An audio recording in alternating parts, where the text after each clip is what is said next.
We're live. All right, good morning. Welcome to the House Environment Committee. This morning, we are starting off with H 727, the data center bill. And we are going to walk through the whole bill with the drafter, Maria Royal. But I really would encourage this group, you can ask questions but let's try to focus on our areas of jurisdiction and questions there. And Michael O'Grady's joined us via Zoom, and he may be able to cover our areas of interest. And so we can ask him questions along the way as well. But we could not get too in the weeds on energy policy in the area of the Energy Committee's jurisdiction. That would be great.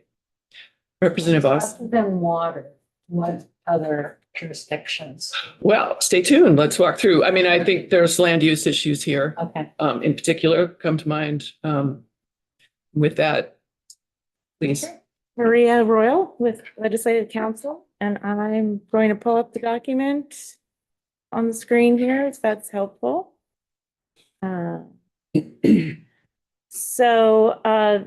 This draft is in the works in House Energy and Digital Infrastructure. So this is the most recent version that they're working through. So a lot of the highlighting reflects revisions to the bill as introduced that they're considering. So just wanted you to know why there's so much highlighted in here. And also, I don't know how familiar you are with the data center issues. If you want a little background, okay. So there are data centers in Vermont currently, traditional small data centers, some co-located at businesses. I think there are like 3 or 4 in Vermont currently, but they use less than combined 1 megawatt of power combined. Might even be like half a megawatt of power. The data centers that we're talking about in this bill use at least 20 megawatts of power. So substantially bigger. They're usually large warehouses that can be 10,000 square feet on acreage that can run between 10 and 40 acres. So large, relatively large tract of land. And they have inside them many computer servers that run off of what are GPUs, graphic processing units, which require a lot of power, a lot of computing power to operate. And sometimes these large data centers are referred to as AI data centers because it's the artificial intelligence, the training and use of AI that requires all of this computing processing and power to keep it going. So the issues that come up are kind of things I've just identified. The land, the impact on the land, the environment, the impact on the grid, distribution and transmission, the power, access to power, any impacts depending on what the power source is, environmental issues, water, as you talked to Mike O'Grady, so you're familiar with the water issues. They require a data center that has a capacity for 20 megawatts of power, can use up to 500,000 gallons of water per day. And that's on average. They're different, I've heard different figures, but that's just to give you some idea. So a lot of water, and that's used for cooling the computer chips, basically. And there are different cooling methods, and you heard from Mike, and he can talk specifically about that. And then the other thing is fiber, that it requires broadband, so fiber connection. So this is kind of the basic infrastructure and the land issues, environmental issues.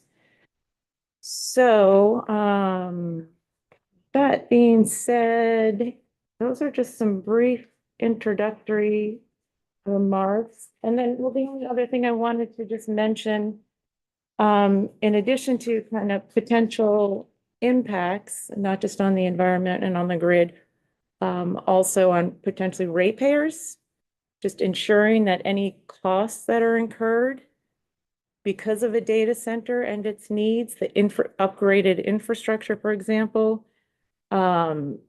what this bill addresses is trying to ensure that the data center is responsible for those costs as opposed to all ratepayers. There was something else I was going to say. I can't remember what it is.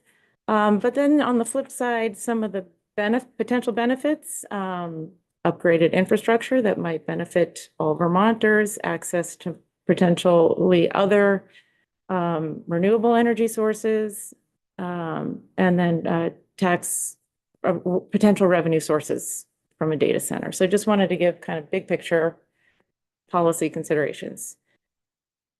So with that being said, that okay for now? Just to kind of set the stage? Limited time with Maria, so. So what about jobs? Do you know how many jobs it would create? So I don't know. Mhm. But the data center itself, usually, other than the construction, that would obviously employ a lot of people. After that, once it's operational, I don't think there are usually too many people that maintain the system equipment. What people sometimes talk about with respect to AI is maybe the loss of jobs because companies are shifting, can do more through artificial intelligence and not necessarily require as many employees. So those are kind of the Thank you. big picture job considerations. So quickly just going through the bill, the short title, the Vermont Sustainable Data Centers Act. And I'll just read the purpose section because it also provides the context here. So the purpose of this subchapter is to establish a regulatory framework that ensures responsible growth of an emerging industry in a manner that protects existing electric ratepayers from unwarranted costs and promotes sustainable climate, environmental, community, and equity outcomes consistent with state policies. So that is the overarching goal with respect to the provisions that are in this bill. So there are some definitions. There are actually just two. The definition of data center. So for these larger data centers, different states have different definitions based on the amount of power that they use. The proposal here is to get at data centers that are able to use 20, as I mentioned, 20 megawatts of power. And then you'll see there's a reference to a classification code under the North American Industry Classification System. This is a federal document. It classifies different sectors of the economy. And it's used for basically tracking trends in the market with respect to, this happens to be data processing, this classification, but it could be healthcare sector or whatever. So this is just trying to be very specific about the sector that's covered here. And then a definition of facility, which is basically all of the buildings and structures and equipment. So that brings us more to the substance. Under this proposal, every data center that locates in Vermont would have to be served by what's called a large load service equity contract. That's a contract that would be entered into between the data center and the electric utility. And it has to meet a number of requirements, which we'll go through, and it must be approved by the Public Utility Commission. So in terms of the things that have to be included in the contract, I'm on page 3. Number 1, a method for allocating costs that is equal or proportional to the costs of providing electric service to the data center, including providing for equitable contributions to the embedded costs and the efficiency, reliability, and resiliency of the electricity network. So getting at making sure the data center is responsible for all of the costs needed or incurred to meet its demand. Representative Tagliavia has a Question, with regard to this contract, what in this contract, or is this, the way this wording is written, going to limit if a data center was to be sited here and provided all of its own power? I don't think there's anything in here that limits Okay. a data center from doing that. So, yep, and so sometimes that's referred to as BYOP, bring your own power, or behind the meter power. And so some data centers do that. They have solar installations. They have their own storage capacity. And then if necessary, not specific to this, but related to their own load flexibility, backup generators in the event of too much strain on the grid. In hypothetically, Yep. if there was a case like that and this particular data center had the energy capability to actually, if they had excess, would anything prevent this data center from actually selling to the grid? It's a good question. That wasn't, as far as I know, that wasn't specifically asked. I don't think there's a prohibition on that. Okay. So I think if the contracting parties thought that was appropriate, they could include that in the contract. And again, the PUC would have to approve and make sure it's consistent with. Thank you. Sure.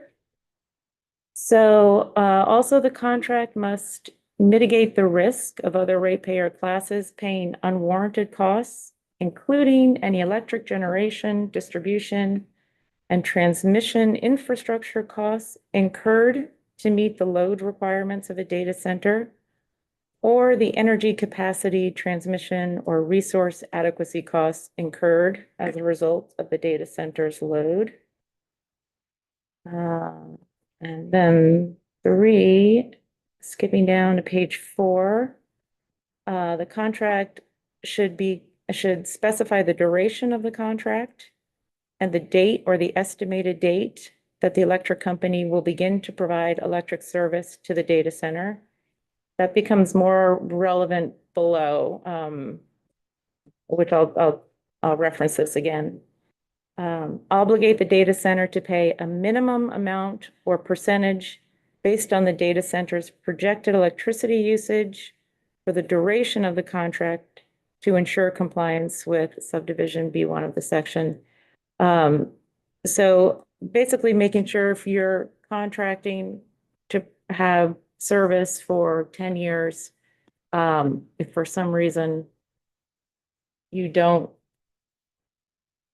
require, you end the contract, making sure that you're obligated to pay a certain percentage of the amount that you said you were going to buy, so that there are a couple of places in here which kind of get at that issue of stranded costs, making sure that you're not going to begin construction, all this infrastructure, and then decide to go somewhere else, and the ratepayers are left with that. So this is one of the provisions that is ensuring that you're going to agree to pay a minimum amount based on your expected usage and the duration of your contract. And then also include a reasonable charge for any demand in excess of your projected electricity demand. So if you go above what you thought you were going to use, that there are rates included for that excess demand. Include a collateral requirement sufficient to mitigate the risk of stranded costs. This is what I was getting at earlier. If you no longer operate the data center, that other ratepayers aren't on the hook.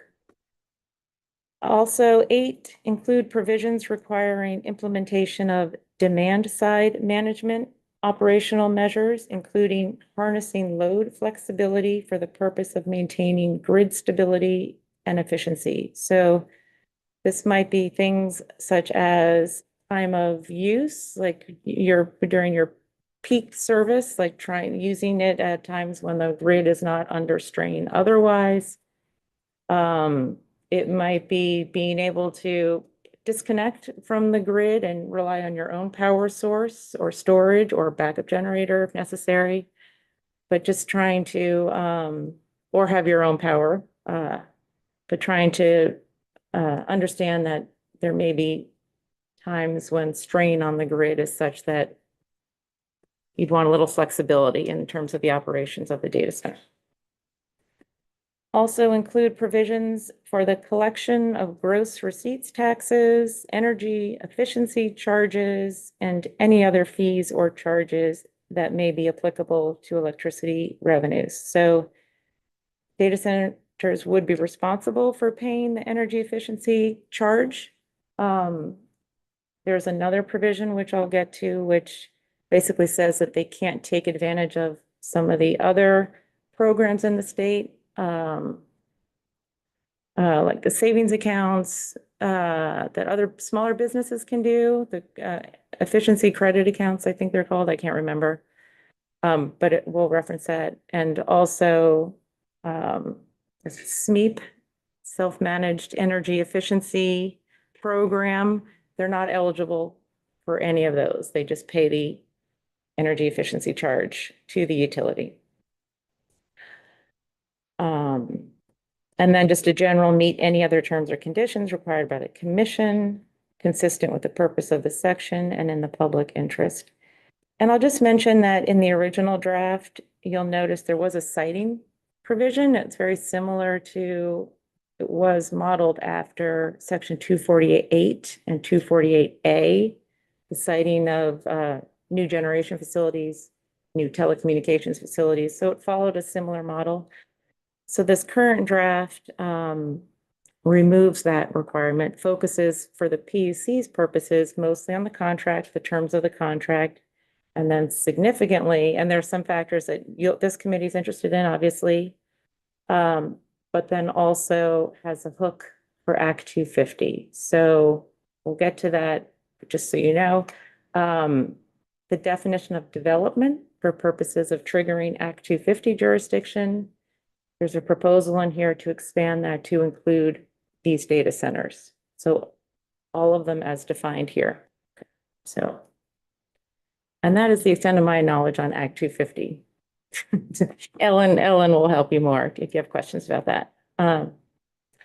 So then I'm now on subsection D. Before the commission approves a large load service equity contract as required under this section, the commission shall find that the proposed data center, including any upgrades to electric generation, distribution, and transmission facilities necessary to power the data center, will not adversely affect the efficiency, reliability, and resiliency of the electric power system, will result in an economic benefit to the state and its residents, will not have an undue adverse effect on aesthetics, historic sites, and this is one of the subdivisions that has overlap with some of the Act 250 criteria. So some discussions in House Energy about what should remain here or what is just going to be covered under the Act 250 process. But a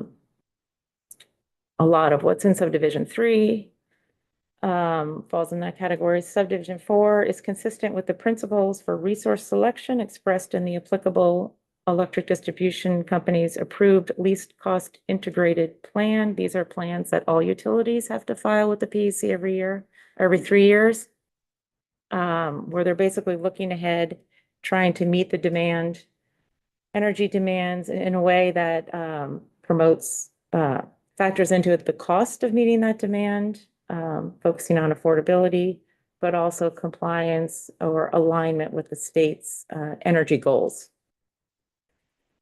And those plans themselves have to be consistent with what's referenced in subdivision 5, the state's electrical energy plan, which is approved by the department under Title 30. Then subdivision 6 will not have an adverse effect on any segment of the waters of the state that have been designated as outstanding resource waters by the Secretary of Natural Resources. Can be served economically by existing or planned transmission facilities without undue adverse effect on Vermont utilities or other retail ratepayer classes. Again, some of this Ellen and Mike can speak to more and also may be covered under Act 250, but complies with air pollution control requirements. There was some discussion about referencing the Clean Air Act as effective on a specific date. recognizing that there may be some changes proposed by the current administration and wanting to specifically refer to the existing provisions of the Clean Air Act.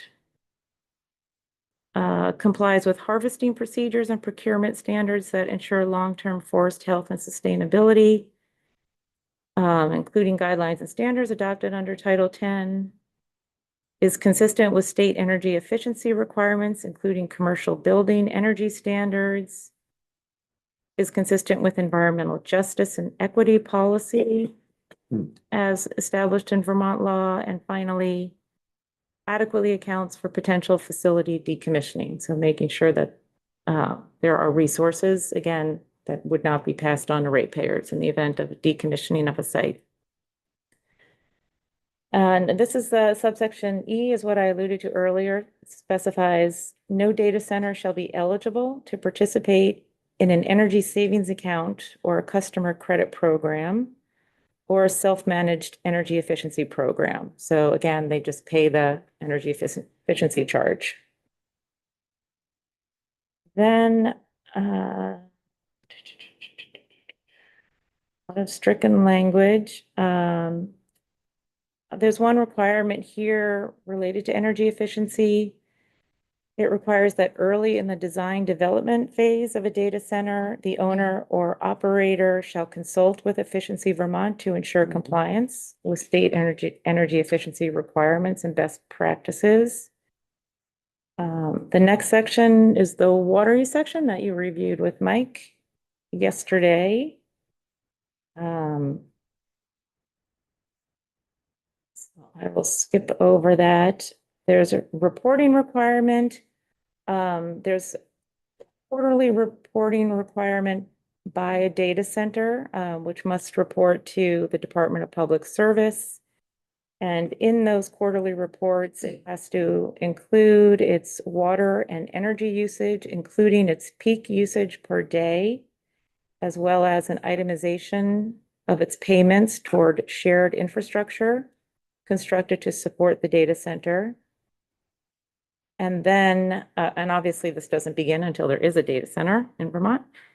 And then the department would annually report beginning on January 15th of 2028.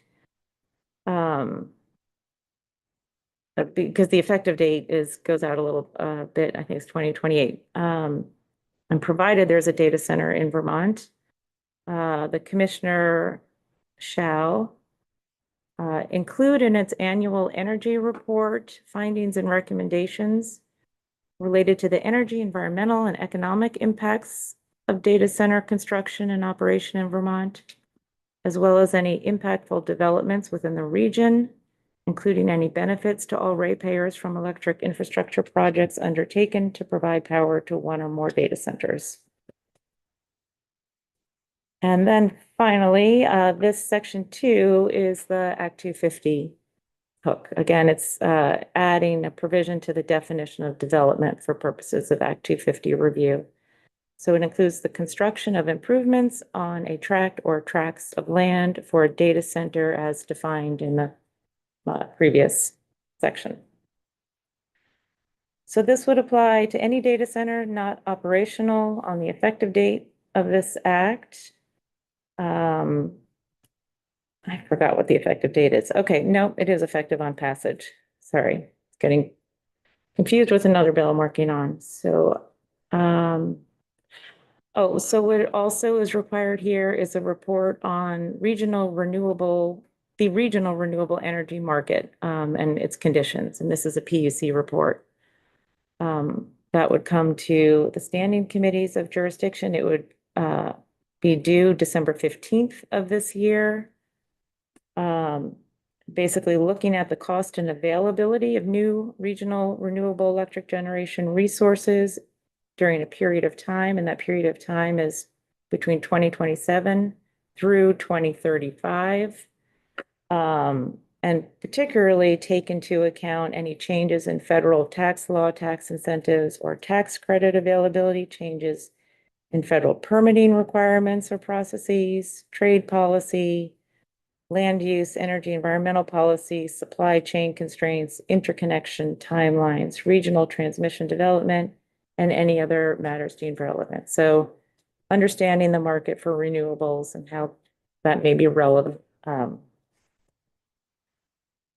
to your policy decisions going forward, and preparing the report, just that the commission hear from interested stakeholders, some of which are itemized, but basically any member of the public, consulting with any state, regional, or federal entity as appropriate, and again, submitting the report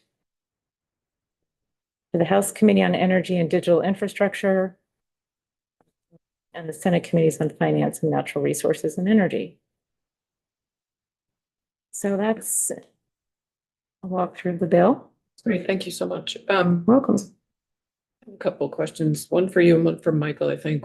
I'll start with the one I think is yours. So it doesn't apply to existing facilities, but it strikes me that if we have existing facilities, they might be most likely to expand. What happens if it's an existing facility that expands? Great question. I don't know if any of the existing can expand based on where they are now, but assuming that they are, we could probably add some language to clarify. It would include existing facilities that are converting to a 20 megawatt facility. So yeah, that could be clarified. Yeah. I will relay that to, or you, if you will. I'm happy, Great. I'm happy to bring that up. Great. And then Michael, are you still with us? Yeah. You want me to stop the share? Sure. So you can. Thanks. I just saw my mute. Yeah. Michael, I would like to follow up a little with PFAS. And first question is, did the language change from yesterday? This yellow highlighted with the chemicals are actually called out here in this draft that we are walking through. I'm sorry, in section 286? Page 10 of 727, the bill we're looking at now. Yep. The chemicals are listed, which is something I don't remember seeing in other references. But regardless, No, these are chemical structures. They're not the specific chemicals. Okay. There are chemicals that meet these structures, so there's more than 3. It's more than 3. It's a lot more than 3 that meet this, but not 15,000. so, but okay, if I could sort of summarize the question before us around the PFAS and then get your input, if I got it right, is that there are concerns around using the EPA definition because it could become more or less stringent. It could it's perhaps vulnerable to that. Do I have that right? That's kind of like, is that the one we want to link to because it could change on short notice? So I didn't cross-reference the US EPA definition, the citation, because of the uncertainty, but this is the US EPA definition. This is TSCA 40 CFR 705.3, I think. Don't hold me to that last part, but this is the TSCA definition, and TSCA is the Toxic Substances Control Act. This is that definition under EPA's TSCA. So if it changes at the EPA level, you have locked it in here. It doesn't matter if they have changed it. Okay, so in to the best of your abilities, then maybe tell us what the potential concern is with using this existing EPA definition or another one. It seems like the other one isn't actually quantifiable at this point. So like we've been using this definition, right? You have been using the broader definition. You have been with regard to consumer products, which is where most of the regulation has come from. You have generally been using the broader definition, which is any fluorinated compound, and I can get you the exact definition in 1 second. The question is, the requirement here in 286 is for monitoring. And it's impossible to monitor for all 14,000 specific fluorinated chemicals that have fluorinated compounds. And so that is part of the discussion. Do you want to put something on the table that might be very difficult for any applicant to actually comply with? Well, and additionally, we know there's background levels of PFAS. Right. Uh. Now, I will say that Chair James had the point yesterday, which I think is a good point, is that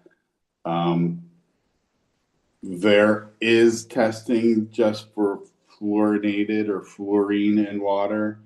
And if that testing indicates high levels, then maybe that leads to effectively a forensic examination of what is causing those levels, and then you test for specific chemicals that you think are creating the fluorinated contamination. And that to an extent is something that could be A&R's discretion, because the language here is not very specific about what the monitoring plan will require or what A&R will require in the monitoring plan. It's just that the applicant has to submit a monitoring plan. So going back to what is the other definition that you've used in consumer products, PFAS means a class of fluorinated organic chemicals containing at least one fully fluorinated carbon atom. And that's the class that that's the definition that creates 14 to 15,000 different chemicals. For water, drinking water specifically, hazardous waste specifically, you've identified, or A&R has identified, EPA has identified about 6 specific chemicals: PFOA, PFAS, PFAX. I can't remember specifically the others, but so that's kind of your choices. Do you go with the 656 specific? Do you go with the EPA definition, which is it's more than 6, but it's not that much more? Or do you go with 15,000? Okay. Representative Pritchard. Thank you. Couple questions. I'll start with the PFAS thing, so I kind of understand that. Is this water supply being tested before it comes in? And the reason I ask that is we already know that a lot of our water is contaminated with PFAS. So is this suggesting that this is induced into the water as a part of the process of using water? There's no specific requirement that if water is used for cooling, that it be pre-tested. I think that answers your question. So the water could contain that as it enters the system, could already be contaminated. Yes. Okay, so I guess I don't understand what So you're monitoring the discharge of it to a surface water. So it might be entering the facility through the water, but do you need to implement controls on its discharge once it leaves the facility? And that's what the monitoring is about, to ensure that you're not discharging high levels to surface waters. Okay. Okay. Representative Pritchard, are you done with PFAS? Yes. I want to do one follow-on to Yeah. PFAS, and that is, are these data centers known to produce excessive PFAS discharges? I think there's potential. The material used and the cooling systems may have PFAS in them, and the equipment itself for cooling might have PFAS in it. Mm-hmm. Okay, thank you. Well, go ahead, So Representative. we would allow a closed system to have PFAS in it? And that's why I asked, is it induced by the system? It sounds like we really don't know. I mean, it really will depend on each system. You know, industrial equipment, which these cooling mechanisms are, many of them have PFAS in it. It's very useful for some of the needs of that equipment. The other question I was wondering is water the only way to cool these systems? I mean, is there any other things? I mean, like refrigeration, a closed There's coolant. refrigeration Coolants can be used. that doesn't require any water. I can't say that for sure. Okay. And that would be, it seems like a terrible, awful waste of water to me, especially at some of these numbers. And I'm just wondering if it can be accomplished with a closed refrigeration system. I mean, Well, remember your preference in this language is that they use closed loop systems. And closed loop systems are not supposed to take their water from the traditional sources. They're not getting it from public water supplies. They're not getting it from groundwater. They're not getting it from surface water unless the district commission in the Act 250 process determines it's not feasible to run a cooling system without one of those traditional sources. So you already have a preference built into this for not using those traditional systems of water or sources of water. But you're not precluding it. You're not making it impossible. It's that the district commission has to determine it's not feasible to run that closed loop system.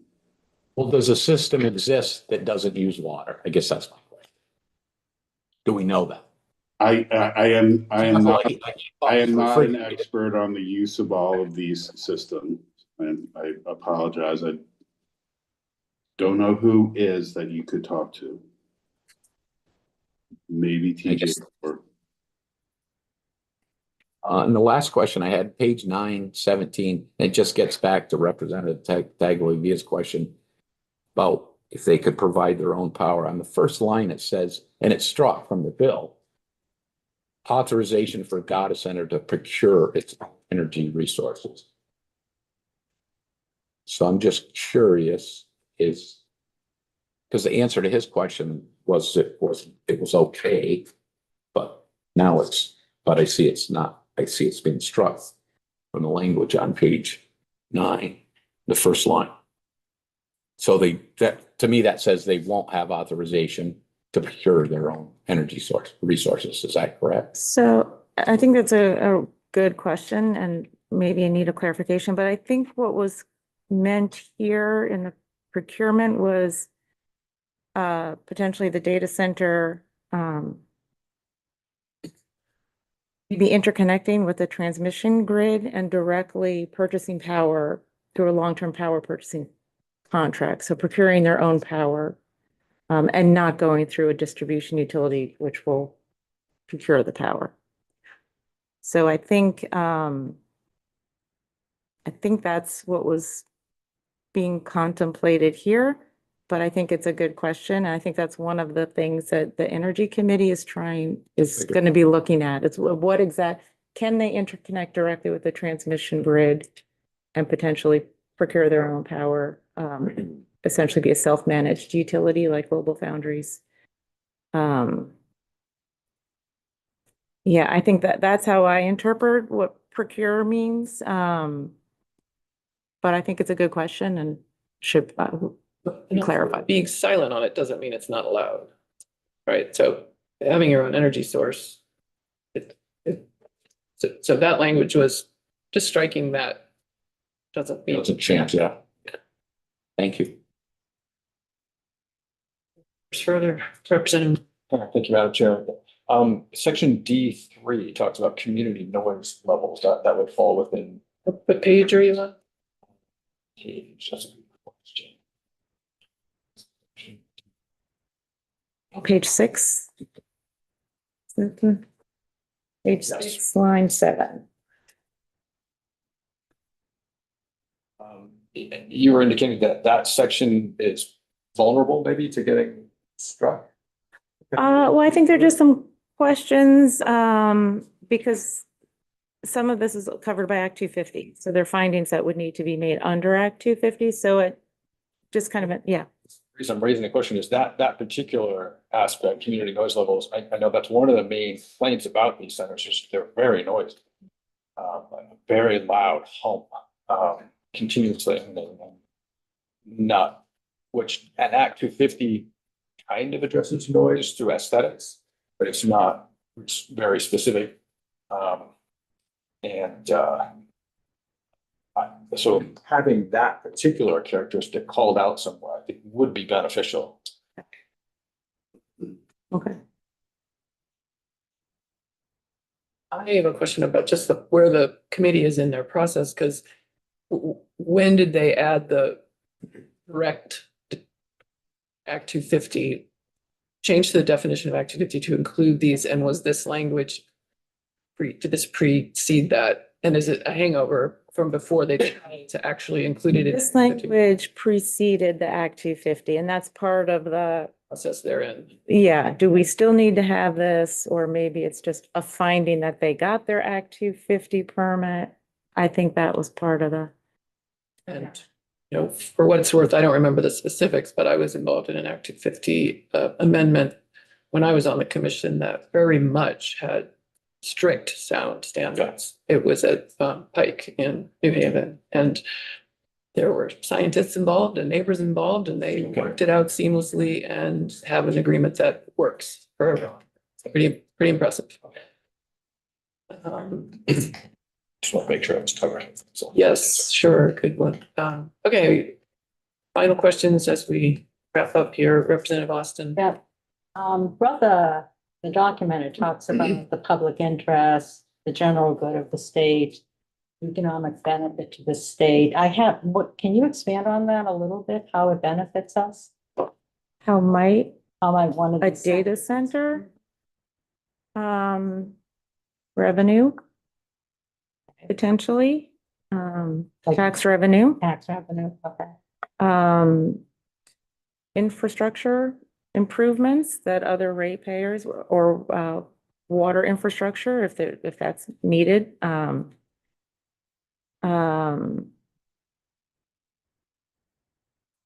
So we're gonna And have there's a a lot. general question about AI generally, whether that's, makes running a business more efficient, right? So you can argue on both sides, but I think those are some of the big picture.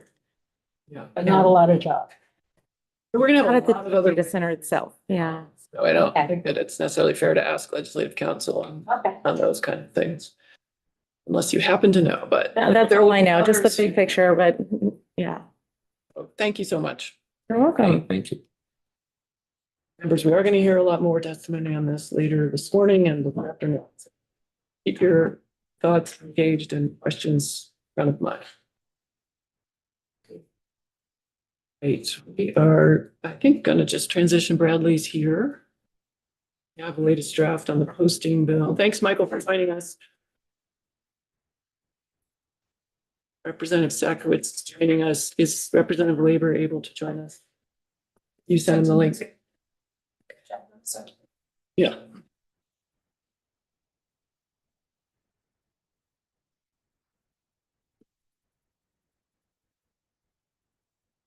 Gonna shift gears and talk about land posting with the latest draft with our legislative council.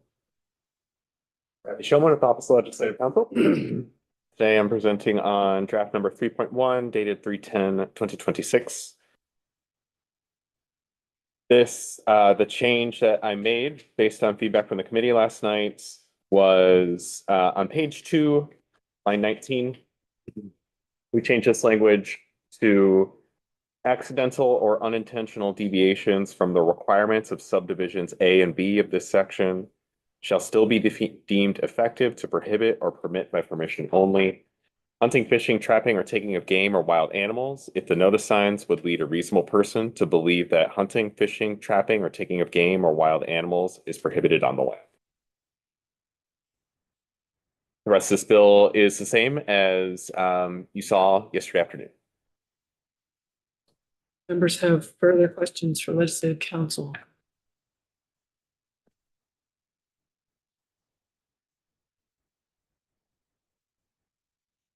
Seeing any further comments or discussion on this draft? Representative Hoyt. Yeah, I think this is I think we landed in a good place on this.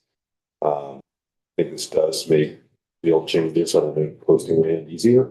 I know it doesn't go all the way that some of the folks wanted, who've been emailing us, but I think it's definitely, I think it's a good bill, and see what happens in the Senate. Representative Chapin. I'm really glad we got to work on this.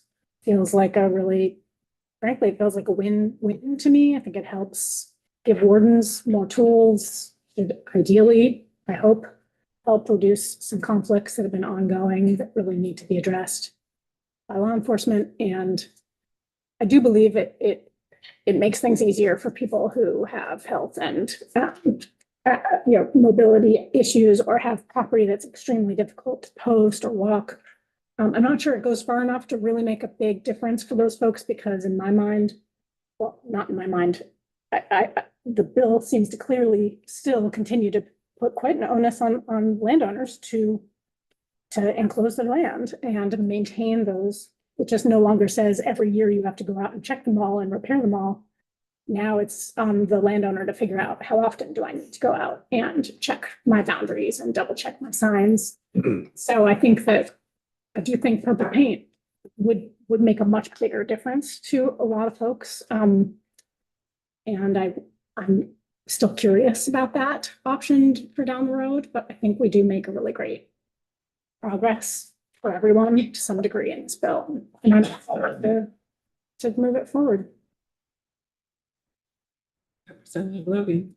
Yeah, I am disappointed that we couldn't get to agreement on purple paint. I do think that's the substantive request that was being made, was that folks didn't have to go physically post signs.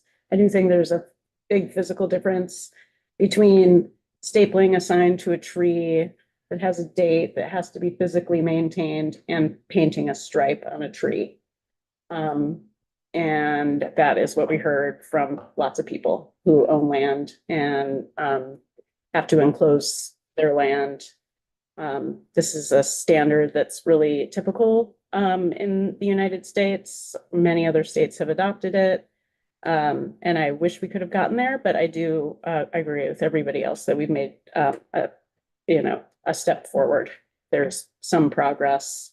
Slightly less onus on the landlord or on the property owner to post their land. It's not what people were asking for in terms of accessibility. But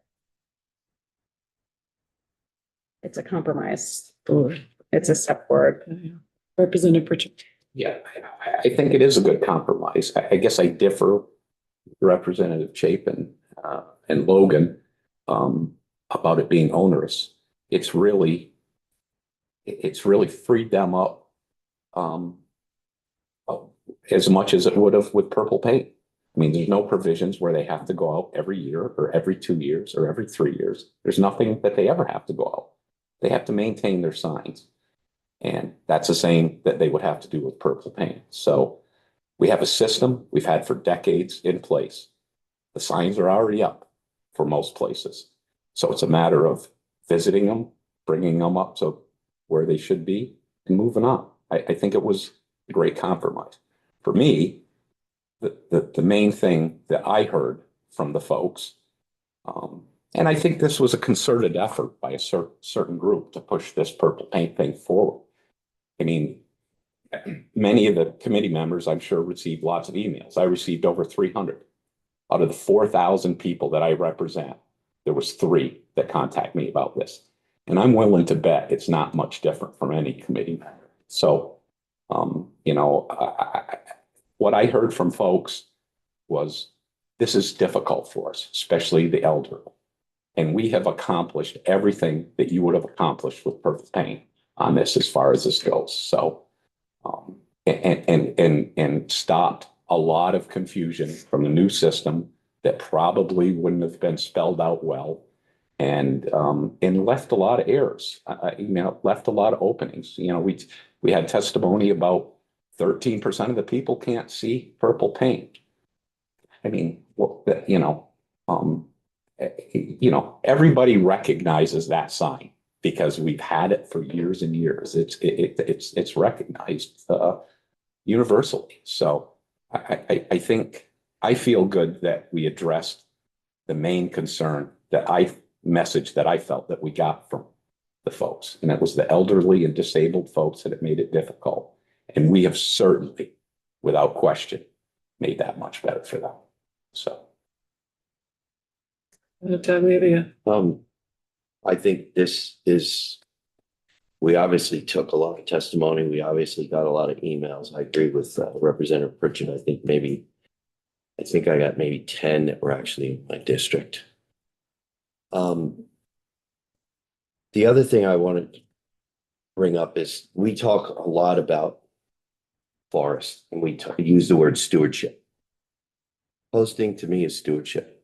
If you're going to have the land, part of being a good steward, if you want to have the land posted, it's stewardship. So I'm happy where we landed with this. I'm hearing that it's a good compromise. Yeah. Same thing. I'll just echo also. I feel, thank you, Chris, for being so eloquent about it. You stated it very well.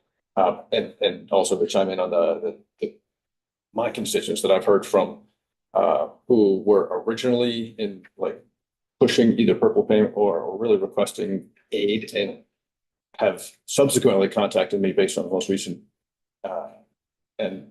drafts and said, yeah, that's a good compromise. We can live with that. So I think we achieved it. All right, with that, I want to Representative Austin. Yeah, I mean, for me, and I think I spoke of this throughout, was about the enforcement and accountability on the Department of Fish and Wildlife. And so, you know, that's a concern for me. And it's not, again, it's not against the department. It's, I think, the capacity is very difficult to enforce when someone's trespassing or hunting on someone's land. So I'm just hoping that we can have some kind of data collection or record where the landowners call a warden or Fish and Wildlife and report that someone is on their land, they've spoken to them, they won't leave, or they've caught them tearing down signs. So you can have a record where Fish and Wildlife can come in and say, we've had so many complaints, you know, this year about people not respecting the signs and not, you know, following the regulations. So that would be really helpful to get some data on this. Yes, respectfully, I won't be available until 10. I was going to say, I think if you need to leave, you feel free. Thank you. Thank you. Thank you. Thank you. I want to make sure Representative Sakowicz is connected to us. Are you? I'm here. Okay. Do you have a Yes. camera off or no? I do. Let me bring that up. Folks, I guess if you're feeling a burning desire to continue this, I feel like we're moving. And Representative Pritchard, you had your hand up. But I think, all I wanted to say is that to Representative Austin, they stated that in testimony. They had 55 people last year that reported it. So they do keep track of it. They always have. So it is, that part is in place. all right, great. So with that, is there a And Representative Sackler has offered to be the presenter of the bill. Is there a motion to So moved. approve the current draft? Moved by Representative North, seconded by Representative Logan. Is there further discussion? Not seeing any. Will the clerk please commence to call the roll? Sarita Austin, Representative Austin, yes. Representative Chapin, Yes. Representative Hoyt, Yes. Representative Leader, Not with us today. Absent. Representative Logan, Yes. Representative Morris, Yes. Representative North, Yes. Representative Pritchard, Yes. Representative Sakowitz, Yes.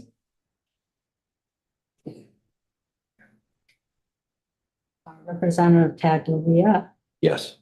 and Representative Sheldon. Yes.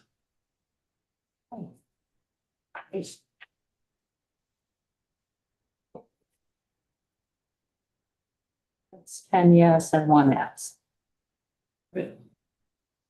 Thank you all. With that, we'll take a